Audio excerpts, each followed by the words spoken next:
Penguin Random House Audio presents The 10 Equations That Rule the World, and How You Can Use Them Too, by David Sumpter, read for you by Runnette. Introduction. The 10. Do you want to know the meaning of life? That's a little broad. I'll be more precise. Do you want to take a more balanced approach to life? To feel confident in your actions and the things you say? Do you want to learn from your mistakes? To know when to stick with the path you're on and when it is time for a change? Perhaps you want to influence others around you. Maybe you want to know how popular you really are. Wouldn't it be nice, at least, to know if others are judging your actions fairly? To know that you're open-minded and just in turn? The questions above are about our psychology, our philosophy, and in some cases our spirituality. They are about our human nature and our place in the world. They are also questions that seem to lack clear-cut answers. If they were straightforward, there might not be so many self-help books on offer, so many daytime TV shows where guests let their feelings out, so many motivational TED Talks.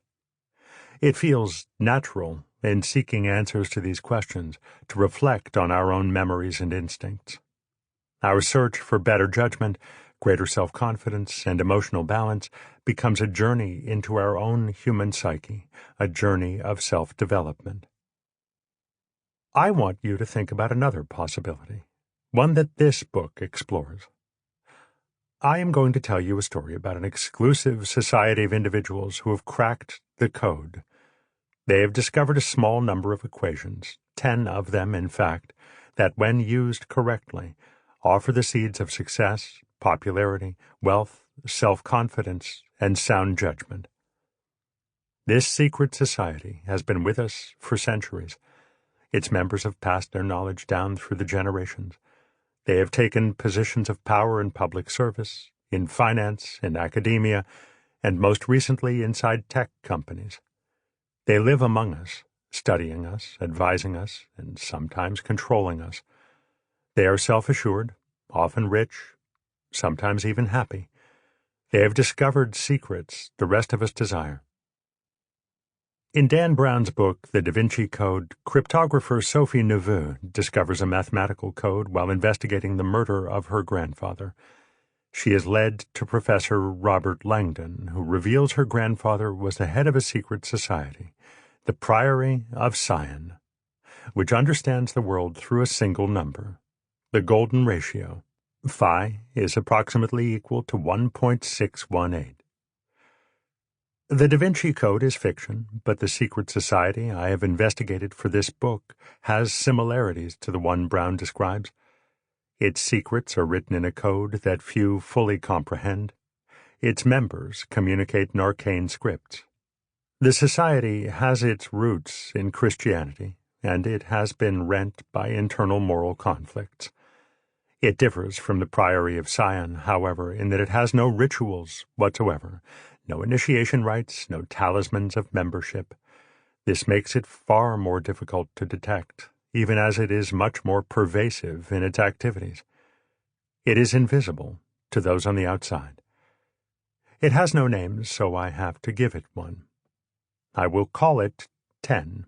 After the equations, one must learn to become a full member. How do I know about 10? The answer to that is simple. I am a member.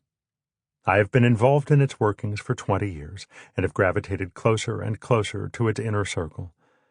I have studied its products and put its equations into practice. I have experienced firsthand the rewards access to its code can bring. I have worked at the world's leading universities and was appointed full professor in applied mathematics the day before my 33rd birthday. I have solved scientific problems in fields ranging from ecology and biology to political science and sociology. I have been a consultant in government, artificial intelligence, sports, gambling, and finance, in order of respectability, perhaps. Membership in this club has brought me into contact with others like me, like the data scientists who study how sports stars control the field of play, and the technical experts employed by Google, Facebook, Snapchat, and Cambridge Analytica, who control our social media and are building our future artificial intelligence. People like Marius and Jan, young professional gamblers who have found an edge on the Asian betting markets. Those like Mark, whose microsecond calculations skim profits from small inefficiencies in share prices. I have witnessed firsthand how researchers like Mua Burchell, Nicole Nisbet, and Victoria Spacer use equations to detect discrimination, understand our political debates, and make the world a better place. I have learned from the older generation, like 96-year-old Oxford professor Sir David Cox, who discovered the Society's source code, piece by mathematical piece. We know these equations are important because they've already changed the world. Chapter 9 tells the story of 3 engineers in California who used the learning equation to increase the time viewers spent watching YouTube by 2,000%. The betting equation, the influencer equation, the market equation, and the correlation equation have reshaped, respectively, betting, technology, finance, and advertising to generate billions of dollars of profits for a small number of the Society's members. It is not just about the money. The power of 10 applies to questions all of us confront on a daily basis. Should you quit your job or your relationship and try something else? Are you really less popular than your friends?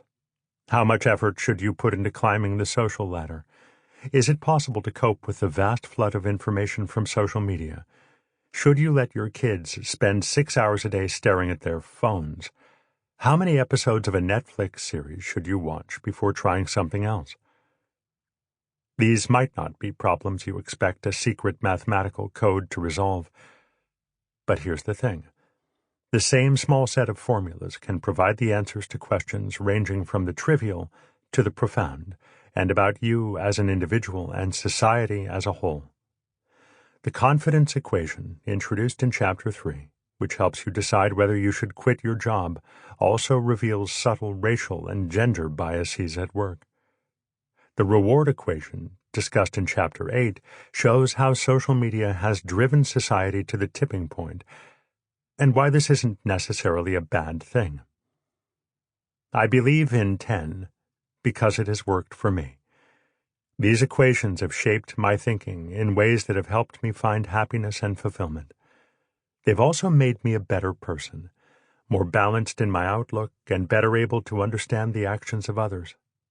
Learning 10 involves challenging many of our everyday assumptions and changing the way we make decisions. As you learn the secrets in this book, more and more aspects of the world will start to make sense. Math can be used to solve problems you didn't know had solutions. That said, this is not the kind of self-help book that tells you the one and only way to do things, nor the kind that can be distilled into bullet points. It is not the 10 Commandments. It is not a list of do's and don'ts. There are instructions on how to use each equation, but none of these come a la carte. You can't skip to page 157 and find out the exact number of Netflix episodes you need to watch. The secret code of 10 is more like a language. First, you learn the basic vocabulary, then some grammar, and soon the whole library is yours to explore. Which is to say, the equations in this book build on one another. We start with the 3 key statistical techniques for understanding data: Bayes' rule, equation 1, logistic regression, equation 2, and confidence intervals, equation 3. We then look at how to build and understand mathematical models: the Markov assumption, equation 4, stationary distributions, equation 5, and stochastic differential equations, equation 6. After that, we develop the mathematics used in modern data science: equations for correlations, equation 7, rewards, equation 8, and learning, equation 9. Finally, equation 10, the universal equation, tells us what questions we can and can't answer using mathematics. This is also a book about people, as we explore how the Code of 10 has evolved over and shaped the last 250 years of human history. It is the story of a small group of things. Sample complete. Ready to continue?